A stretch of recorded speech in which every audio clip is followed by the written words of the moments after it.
SCP-2575. Object Class, Euclid. Special Containment Procedures. Foundation assets embedded in the astronomical and stargazing community are to conduct a standard Class 3 disinformation campaign, claiming SCP-2575 was placed into orbit by NASA in 1982 to commemorate the 10-year anniversary of the landing of Apollo 17. SCP-2575 is currently physically uncontained as a Category 5C containment risk. 1 Should any individual, observe SCP-2575 with enough frequency to identify its anomalous properties and make public that observation, a Class 2 disinformation campaign is to be implemented immediately, and the application of amnestics to the individual, who made the initial observation is authorized. TTT. Description: SCP-2575 is a sculpture constructed of a mixture of silt and clay following a Lissajous orbit around the Earth-Moon L2 Lagrangian point system. SCP-2575 frequently changes size and shape, but has never been observed at a size unable to fit within a 10m x 10m x 10m envelope. SCP-2575 undergoes intermittent physical restructuring, ranging from minor changes of external design details, to comprehensive overhauls of its structure. SCP-2575 has historically been observed as one of three basic two types of sculptures: an apparent O'Neill cylinder, SCP-2575-A, frequency 78%, a space launch vehicle, undergoing disassembly 3, SCP-2575-B, frequency 19%, or a human skeleton 4, SCP-2575-C, frequency 3%.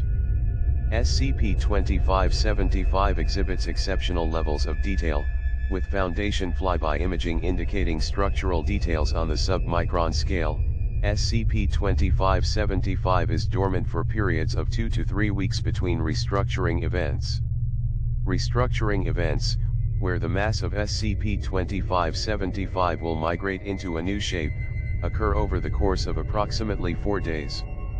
In instances where SCP-2575 does not shift between its three identified unique structures, only minor changes to the shape exhibited by SCP-2575 will occur.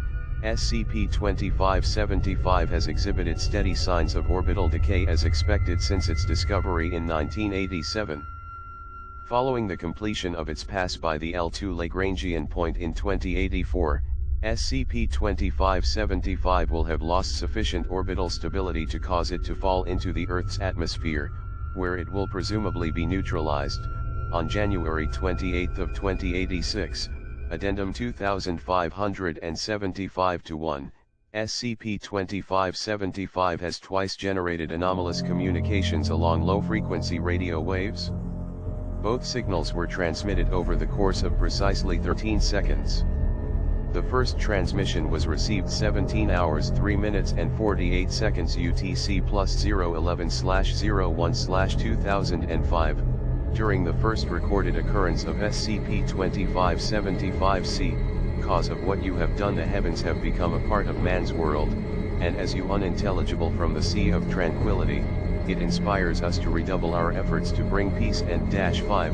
The second transmission was received 3 hours 36 minutes and 18 seconds UTC plus 014/01/2039, immediately following a restructuring event from SCP-2575-B to SCP-2575-C, faith in and respect for our space program, and what happened today does nothing to diminish it. We don't hide our space program.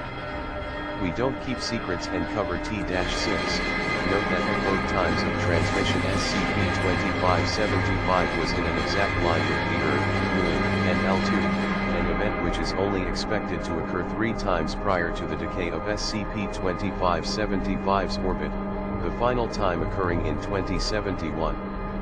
The mechanism by which SCP-2575 generates these transmissions, and the significance of the Earth-Moon L2 alignment, is currently unknown.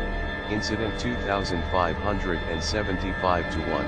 At 4 hours 18 minutes and 23 seconds UTC plus 017/11/2028 SCP-2575 underwent a rapid restructuring event to SCP-2575-C over the course of 92 seconds, and exhibited animation 7 intermittently for the following 4 hours.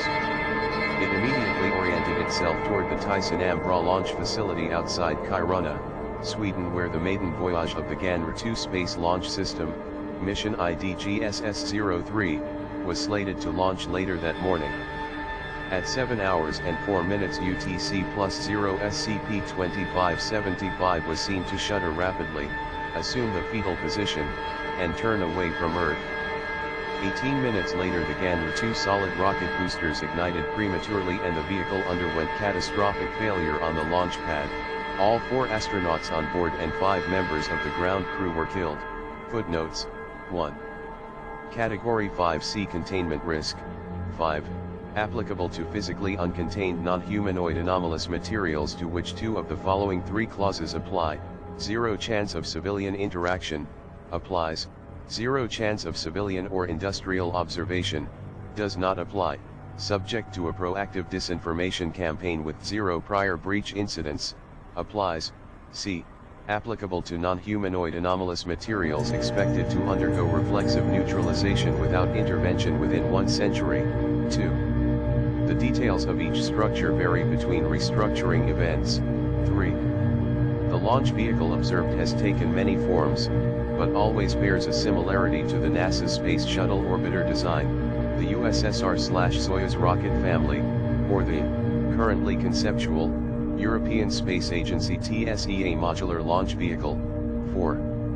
SCP-2575-C has exhibited increasing amounts of damage each time it has formed, most recently showing comminuted fractures to the humerus, radius, and ulna of its left arm, complete absence of any structure below the femur, and transverse fractures to several bones of the ribcage. 5. An excerpt, delivered by an unknown individual, quoted from the message transmitted by President Richard Nixon to the Apollo 11 astronauts during their landing in the Sea of Tranquility in 1969. 6. An excerpt, delivered by an unknown individual, quoted from President Ronald Reagan's address following the destruction of Space Shuttle Challenger in 1986. 7. This is the only recorded instance of SCP-2575 engaging in movement outside of a restructuring event.